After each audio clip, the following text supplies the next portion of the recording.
aí, galera? Fala, Noel, tudo bem com vocês? Hoje é um dia especial. Hoje temos uma estrela aqui. Ele vai falar que não, é uma estrela. Vamos ver o currículo do cara e você vai se convencer que o cara é estrela. Então, é um campeão de kart, alguém que tem uma experiência que dificilmente vamos achar pessoas com mais experiência aqui na região, eu acho. Vamos ter um papo a respeito a isso, mas você tem um perfil fora da curva. Se chama Nicolás Henrique, para quem não conhece ainda Nicolás. Então, a ideia de hoje é conhecer a Nicolás um pouco melhor, tentar tirar um pouco da experiência dele, a ver se nos conta algumas histórias aí que só ele conhece, assim, compartilhar com a gente. Acho que vai ser muito legal, temos muita coisa para aprender aqui com o Nicolás, além de ser uma figura altamente simpática. Nicolás, bem-vindo. Noel.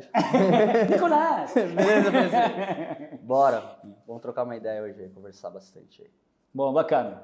Mas, Nicolás, no fundo, te conheço, mas não te conheço.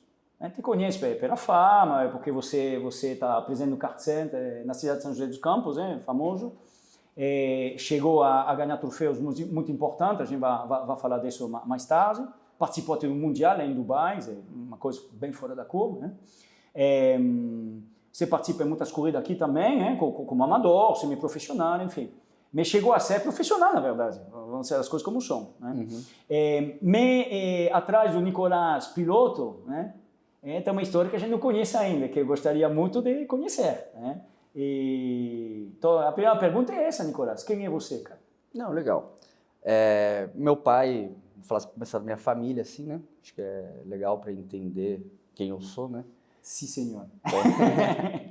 Então, assim, meu pai trabalhou muitos anos na Eaton, né? Que é uma indústria que faz válvula aqui em São José. Né? Uma empresa que tem nos 5 continentes, bem grande. Era americana, agora é irlandesa. Né? Como que é o mundo, né? Ninguém é perfeito, né? E minha mãe, ela é filha de um reverendo, né? Então, assim, teve uma educação bem, né? Vamos dizer assim, não falo religiosa, mas cristã mesmo. Sim, né? O meu avô era o pai dela, uma pessoa muito inteligente, um cara que falava latim, falava grego, um estudioso mesmo, né? Então, assim, isso daí é uma coisa... É que não é comum no tempo de hoje. Até na geração dele não é tão comum. Que assim, isso daí eu tô falando assim, meu avô, ele nasceu em 1922, esse meu avô. Né? Então, assim, já 100 anos aí, né? Então, bastante, assim, já realmente, assim, era uma outra época, né? Ainda achei que quando ele nasceu, ainda se falava uma parte da população latim, né? E, assim, mas, assim, foi uma pessoa, assim, muito culta, né? Que sempre gostou muito do conhecimento, né? Então, assim, teve 5 faculdades, né? Um cara que estudou muito a vida inteira e também botava a mão na massa. Ele se aposentou, construiu a chácara dele com as próprias mãos, projetou, construiu, né? Então, assim, foi bem legal. Uau. E meu pai, assim, foi um cara que veio de uma origem muito humilde, né? Lá de Botucatu. Foi um cara que trabalhou quase 40 anos na Eaton, um autodidata, foi diretor, e só que ele era o único que não tinha faculdade. O que fazia na Eaton, né? Meu pai ele começou lá com um cargo mais baixo, lá de cronometrista, né? Uns cargos bem, assim, na linha de produção bem baixo, né? Cronometrando o tempo de válvula. Okay. E ele saiu lá como consultor, diretor do Supercharge Mundial, né? Ele trouxe ele transferiu a fábrica daqui, que ia fazer os Mercedes Compressor, Fiesta Supercharge, aquele turbozinho, né? Ele conduziu durante um tempo essa divisão. Né? Já tinha uma ligação com... Já, então, é por isso que eu estou falando isso. Isso do meu pai trabalhar na Eaton, tudo, de gostar, ele sempre gostou muito também de automobilismo, né? E ali, quando eu nasci em 86, o Senna, o Piquet, 86, né? Até, deixa eu me calcular. 38 anos. 38, fazer 39 em agosto. Tá. Né? Então, assim, ali então foi muito fácil eu sempre gostar de automobilismo. Então, era uma coisa que sempre teve na minha vida, né? Então, ali eu tive, com 5, 6 anos, eu tive um Fapinha, um buguinho. E até depois meu pai teve que dar, porque eu já estava capotando o Fapinha, eu já estava andando demais. E aí ele decidiu dar. E aí minha história no kart... Eu só teve Majorette, para você saber. Na França era a linha Majorette, carrinho, miniatura. Aí, Não, mas isso depois tinha um monte, isso daí tinha coleção disso daí, né? Então, assim, Foi uma coisa bem... Não, mas nada a ver. Pô. Não, sim. Não, mas isso daí tu acha que toda criança, né, praticamente, principalmente naquela época que você não tinha muita opção, né, que era futebol, bonequinho, carrinho, Exato. né, então assim, acho que todo mundo acho que tinha. Eu tinha um monte, acho que eu cheguei até 200, entendeu? Eu achava bem legal, assim, montar, desmontar também, eu gostava de desmontar os carrinhos, né, que eu imaginava que ia ver como que funcionava, mas né, não tinha. E já tinha, né? isso, né? Já tinha isso já. E aí, em 99, porque assim, eu jogava muito bem futebol, eu sempre fui muito um cara do esporte, entendeu? Meu pai também sempre me incentivou, meus pais, né, de dar essa oportunidade de você fazer. Então assim, eu nadava, até mesmo por conta de bronquite, que eu tinha muito quando era criança. E aí eu nadava bem até, né? E aí depois até que eu parei de correr de kart, eu nadei um pouco no time de Caravaggio. Vamos voltar a falar disso. Mais pra frente a história. Então assim, eu jogava muito bem futebol, tava quase indo jogar na Itália, jogava aqui no time da associação, jogava em 10 de ser artilheiro de alguns campeonatos. E tudo por aqui antes? Por aqui, em São José, na região. E aí tentava, né, alguns testes, jogava em escolinha de time, tudo. E aí só que assim, em 99 fui andar de kart com um amigo, inclusive você conhece os parentes dele, que é os Gouveia. O Vitor famosíssimo. Olha que bizarro, né? Então o Vitor estudava comigo e a gente combinou, vamos um dia andar lá no Kart Center.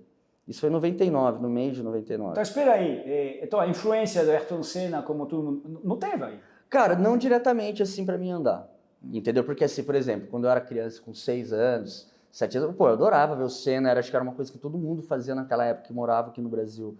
De você vir acordar cedo no domingo e assistir a prova. Tanto que eu lembro onde que eu tava quando o Senna morreu. Acho que todo mundo lembra, né? Como que foi a semana, que foi uma bosta. Eu tinha 7, mas lembra, cara. E da Lempros menos ainda, não? Cara, que nada, eu sempre... Cara, então, mas olha só, assim, eu tenho uma visão, assim, bem clara do que era antes, como eu via, nessa idade, um pouquinho ali depois, como eu via o esporte, e depois que eu realmente comecei a competir, que eu comecei, né, a estar no meio, eu tenho uma outra visão do esporte, né? Então, assim, é totalmente diferente, né? Não é uma visão, vamos dizer assim, comercial, né? Então, assim, eu gostava, tinha ele como um ídolo, por exemplo, do Senna. Não era, por exemplo, o Piquet não era um cara que eu admirava tanto na época, mas hoje é um cara que eu admiro pra caramba pelas conquistas, por entender que tem, né? Então, é lógico, aí você entende que aí tem mídia, tem muita coisa envolvida que não é só o esporte mesmo, o talento da pessoa, né? Então, aí você vai entendendo, aí você vai, né, falando assim, um não era nem tão bom, o outro também não era ruim, aí você vai medindo que o cara foi bom. Caricatura sempre, na verdade. Exato, entendeu? Que aí você perde isso, né? Então, assim, quando você está no meio mesmo trabalhando profissionalmente, você perde isso. Lógico, por exemplo, o Senna, para mim, foi o melhor piloto da história. Se falasse, por exemplo, mais rápido, com certeza. Entendeu? Sim. Isso, né, destaca nele o talento, assim. Mas falar que ele foi o melhor, desculpa, ele não foi o melhor para mim na história. Ele não foi o melhor para mim na história. É muito difícil você falar qual o melhor, o Senna, o seu melhor da história. Entendeu? Por exemplo, aí você vai falar, você acha o Hamilton? Não. Entendeu? O Hamilton, para mim, não entra nem nos 10 melhores, nos meus 10 melhores. Você, por exemplo, você pega um Fangio, né? Que o Fangio ganhou 40% das provas que participou, mano. Ele ganhou com 3 ou 4 escuderias construtoras diferentes. Entendeu? Então, assim, para mim, ele de piloto completo de tudo que um piloto ele ainda é o piloto que teve maior sucesso na Fórmula 1. Interessante. Aí você fala, por exemplo, o Senna. Um brasileiro fará no argentino, você é mais ainda. Não, cara, mas aí é que você fala assim, que você perde a emoção das coisas, né? Você tem que analisar, ainda mais agora que eu dou aula já há tanto tempo assim, você tem que analisar as coisas objetivamente, né? Não fazer subjetivo, né? Então, assim, é lógico, era uma outra época, né? O que eu acho que, assim, de todos os pilotos da história, o Senna foi o de talento mais rápido. Ele fez coisas bizarras. Por exemplo, o Prost, para mim, tá entre os top 5, com certeza, entendeu? Não, tá bom, mas assim... Pode ficar aqui, Antônio.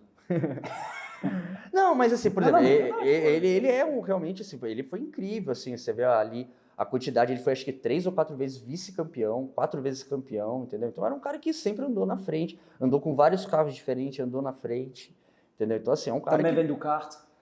Também vem do kart. Ali não tem jeito. Todos ali que foram grandes vieram e foram bons no kart. Não necessariamente você tinha que ganhar, né? Porque assim, aí são vários fatores que entram nisso, né? Dinheiro, por exemplo, um cara que não foi muito bem em mundial, mas foi um dos maiores kartistas brasileiros é o Rubinho.